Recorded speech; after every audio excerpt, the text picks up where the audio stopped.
सबसे पहले तो आप ये समझ लो कि ये जो कहानी है ये कोई मनगढ़ंत कहानी नहीं है, फिक्शन स्टोरी नहीं है, ये रियल स्टोरी है। सच में ऐसा हुआ है। कई बार हमको लगता है कि अरे ऐसी चीज़ ये तो नहीं हो सकती, अरे इसमें ये दिखाया ये नहीं हो सकता, जब तक वो हमारे साथ हो नहीं जाता। तो इस कहानी का उद्देश्य आपको एंटरटेन करना नहीं है बल्कि एजुकेट करना है। तो ये कहानी शुरू करते हैं। तो सबसे पहले तो आप एक सीन इमेजिन करो कि लगभग 32 से 34 साल की एक औरत, एक माँ, अपने घर में एक टब के पास में बैठ करके बहुत रो रही है। उसकी फैमिली के लोग आकर के उसको चुप कराने की कोशिश करते हैं कि चुप हो जा बेटा, कुछ नहीं है, समय लगेगा मगर सब कुछ ठीक हो जाएगा। और ये माँ चुप होने का नाम ही नहीं ले रही, बस एक ही बात बोलती रहती है कि मेरा बेटा, मेरा शुभम। हुआ यूं कि इस औरत का बेटा अपने ही घर के एक छोटे से टब में डूब करके चला गया। जब तक लोग इकट्ठा होते बचाने की कोशिश की जाती तब तक बहुत देर हो चुकी थी। ये लड़की, ये माँ, इसका नाम है पूनम, हरियाणा की रहने वाली है। हरियाणा का एक भंवर गांव है, इसी का बेटा था शुभम, 3 साल का, जो अब इस दुनिया में नहीं है। ये देखने में बिल्कुल एक हादसे जैसा लग रहा था और काश ये एक हादसा ही होता, लेकिन तभी पुलिस की तरफ से कोई तो कार्रवाई होनी चाहिए थी, पूछताछ होनी चाहिए थी, मगर पुलिस ने कोई ज़्यादा इंटरेस्ट दिखाया नहीं और एक फॉर्मेलिटी के लिए इसे एक्सीडेंटल ड्राउनिंग का केस बना के क्लोज कर दिया। इस केस में, एक्सीडेंट में, इनिशियली कोई ऑटोप्सी नहीं हुई, कोई पोस्टमार्टम नहीं हुआ, कोई शक नहीं, कोई पूछताछ नहीं। और कुछ दिनों बाद लोगों ने भी मानना शुरू कर दिया कि छोटा बच्चा था, टब में चढ़ा होगा, पाँव फिसला और गिर गया। अब यहाँ पे थोड़ा रुकिए, आपको थोड़ा पीछे लेकर के चलता हूँ, क्योंकि इस परिवार में ये पहला ऐसा केस नहीं था। जनवरी 2023 इसी गांव भंवर में एक 9 साल की लड़की इशिका का भी यही हश्र हुआ था। वो भी अपने घर के पानी के टैंक में डूब गई थी। और ये थी कौन? पूनम की देवरानी की बेटी। इस केस में भी जल्दी से अंतिम संस्कार हो गया, कोई पोस्टमार्टम नहीं किया गया, कोई छानबीन नहीं हुई। एक ही फैमिली में 1 साल के अंदर 2 बच्चे डूब जाते हैं और सारे लोग इसको बस कोइंसिडेंस मान लेते हैं। और असल में डूबने वालों बच्चों की संख्या 2 नहीं बल्कि 3 है।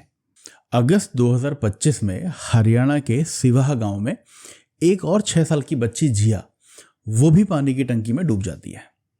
गजब की बात यह है कि उसका परिवार भी इसे सिर्फ एक हादसा मान के फटाफट अंतिम संस्कार कर देता है। इस केस में भी कोई पुलिस केस नहीं, कोई छानबीन नहीं, कोई पोस्टमार्टम नहीं। देखो, पर्सनली इस बारे में सोच करना मुझे ज़्यादा गुस्सा आता है कि सबसे पहले तो ये सो कॉल्ड सोसाइटी जो हर चीज़ को किस्मत या बदकिस्मती का नाम दे देती है, और जब इससे भी मन नहीं भरे तो कोई भी कहानी बना के ये गॉसिप करने लग जाती है। जैसे इस केस में भी गांव के कुछ लोगों ने इस पूरी चीज़ को तांत्रिक गतिविधियों से जोड़ दिया। उन्होंने कहा कि ज़्यादातर बच्चे जो हैं वो एकादशी के आसपास डूब रहे हैं, तो शायद कोई तांत्रिक क्रिया कर रहा है, जबकि ऐसा कुछ भी नहीं था। इसके बाद आती है हमारी पुलिस, जो इतने बड़े रेड फ्लैग को भी कोइंसिडेंस मान के फाइल क्लोज कर देती है। किसी ने कड़ी को नहीं जोड़ा, वो सब के सब बस शोक मनाते रहे और आगे बढ़ गए। मैं कहता हूं कि ये लापरवाही भी ना एक तरीके का अपराध ही है। कहते हैं कि we fail our kids when we normalize these accidents without a second thought. अब ये कहानी यहाँ पे ख़त्म नहीं होती, बल्कि यहाँ से इसमें एक अलग मोड़ आएगा। अब हम बात करते हैं सबसे रीसेंट केस की, जो हुआ 1 दिसंबर 2025 को। हरियाणा के ही नौथला गांव में एक शादी का कार्यक्रम चल रहा था। बहुत सारा शोर शराबा, मस्ती, पार्टी जो हर शादी में होती है। तो दोपहर के करीब 1:30 बजे जब बारात पूरे जोश में थी, उसी घर की एक 6 साल की छोटी बच्ची, 6 साल की छोटी बच्ची विधि, ये अचानक से गायब हो जाती है। लोग घंटों तक पागलों की तरह उसे ढूंढने की कोशिश करते हैं, ढूंढने में लगे रहते हैं, घर का हर एक कोना देख लेते हैं, मगर वो कहीं नहीं मिलती। अब बस घर में एक ही जगह बाकी थी, छत पे बना हुआ एक स्टोर रूम, और ये स्टोर रूम बंद था। तो जब वहाँ के लोग ये स्टोर रूम को खोलते हैं तो देखते हैं कि विधि वहीं पड़ी हुई है, एक प्लास्टिक के टब में आधी डूबी हुई। उसका शरीर शांत था, देख के ही लग रहा था कि काफ़ी देर हो चुकी है। इससे पहले कि लोग इकट्ठा होकर इसे भी एक हादसा करार दे देते, इस कहानी में एंट्री होती है विधि के दादाजी की। विधि के दादा एक रिटायर्ड सब इंस्पेक्टर थे एंड थैंक्स टू हिम कि उन्होंने इसको एक्सीडेंट मानने से मना कर दिया। उन्होंने गौर किया कि अगर विधि अंदर अकेली थी तो बाहर से दरवाज़ा कैसे बंद था। सिर्फ इसी शक पे वो आगे बढ़े और उन्होंने पुलिस में एफआईआर दर्ज की। अब पुलिस ने अपना काम शुरू किया। विधि की बॉडी को एनसी मेडिकल कॉलेज ले जाया गया, जहां उसकी पोस्टमार्टम रिपोर्ट चिल्ला चिल्ला के कह रही थी कि उसे जानबूझ के डुबाया गया है। पुलिस हरकत में आती है। भूपेंद्र सिंह, एसपी भूपेंद्र सिंह की देखरेख में पानीपत CIA 1 की टीम शादी के मेहमानों से पूछताछ शुरू करती है। पुलिस सभी मेहमानों से, परिवार के सदस्यों से पूछताछ करती है, लेकिन कोई लग नहीं लगता, कोई सबूत नहीं मिलता, ना कोई गवाह था और ना किसी को कुछ पता था। पुलिस को भी समझ में नहीं आ रहा था कि किया क्या जाए। तो पुलिस आखिरकार ये डूबने के सभी मामलों को एक केस मान के इसकी छानबीन शुरू करती है। तो वो चेन की तरह इस केस को देखती है। अब आगे क्या हुआ वो बताने से पहले आप ये बताओ कि आपको वो सिवाह गांव में डूबने वाली 6 साल की बच्ची जिया याद है? ये गांव सिवाह, ये पूनम का मायका था और जब ये हादसा हुआ तब पूनम अपने घर पे ही थी, यानी अपनी मायके में थी। अब पुलिस ने एक दिलचस्प थ्योरी बनाई कि ये ऐसा इत्तेफाक कैसे हो सकता है कि जब भी कोई बच्चा गया है तो पूनम उस हादसे की जगह के आसपास ही थी। अब इस थ्योरी के बेस पे पुलिस ने उसके साथ बातचीत तो की, लेकिन पूनम ने तो खुद अपने बेटे शुभम को खोया था। तो पुलिस को भी ऐसा लगने लगा कि शायद ये उसकी बदकिस्मती है या ये महज एक इत्तेफाक है कि जब भी कोई हादसा होता है पूनम उस फंक्शन में या उस जगह के आसपास मौजूद होती है। ये पूछताछ कुछ और दिन भी चली और पुलिस ने गौर किया कुछ समय बाद कि पूनम के बयान में कंसिस्टेंसी नहीं है। छोटी छोटी गलतियां हैं, डिफरेंसेस हैं जो थ्रिलर फिल्म की तरह सस्पेंस बढ़ा रहे थे।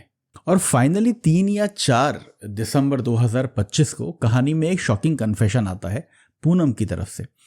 पुलिस की इन्वेस्टिगेशन से टूट के उसने कबूल किया कि उसने ही जानबूझकर बच्चों को डुबाया और फिर उन्हें एक एक्सीडेंट का रूप दे दिया।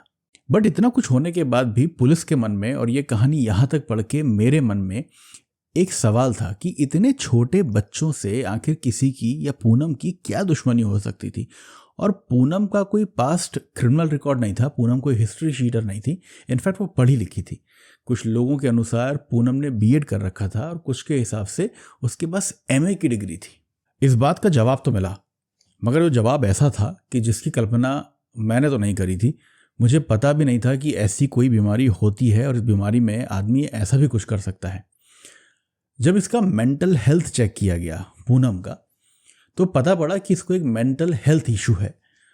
उस इशू को बोलते हैं या उस बीमारी को बोलते हैं ब्यूटी कॉम्प्लेक्स। इसका साइंटिफिक कुछ और भी नाम हो सकता है। इस कंडीशन में होता क्या था कि पूनम को हर सुंदर छोटी बच्ची को देख करके कॉम्प्लेक्स हो जाता था, बुरा लग जाता था, डर लग जाता था कि कहीं ये बड़ी होकर के पूनम से सुंदर ना लगने लग जाए। इसलिए वो पहले ही बचपन से ही उसको अपने रास्ते से हटा देती थी। लेकिन इतना कुछ सुनने के बाद भी मन में एक सवाल तो रह गया था, उसने अपने ही बेटे शुभम को क्यों मारा? सो आपको याद होगी सबसे पहली बच्ची इशिका। पूनम ने बताया कि इशिका को डुबाते समय शायद शुभम ने उसे देख लिया था और पूनम कोई गवाह नहीं छोड़ना चाहती थी। और ये सब कुछ करने का जो उसका तरीका था, जिसे मॉडस ऑपरेंडी कहते हैं, वो बड़ा खतरनाक था।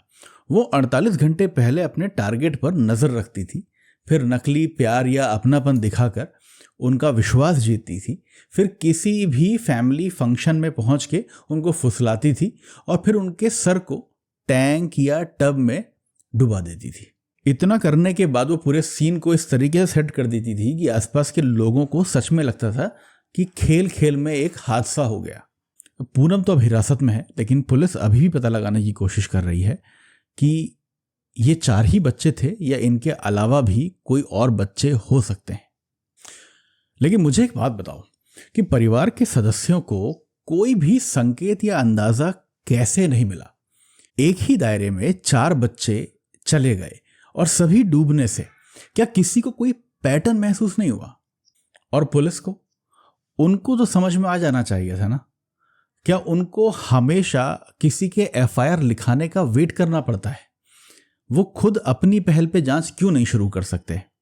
मुझे लगता है कि हमारे सिस्टम ने ना उनके हाथ नौकरशाही से बांध रखे हैं, लेकिन उन जिंदगियों का क्या जो अभी भी रिस्क पे हैं? ये मेरी राय है, मगर मुझे लगता है कि ये सत्य है। हमको सुधार की जरूरत है। हमें जरूरत है मेंटल हेल्थ पर अधिक जागरूकता की और स्ट्रिक्ट चाइल्ड सेफ्टी प्रोटोकॉल्स की। आपको क्या लगता है, ऐसे केसेस में असली जिम्मेदार कौन है?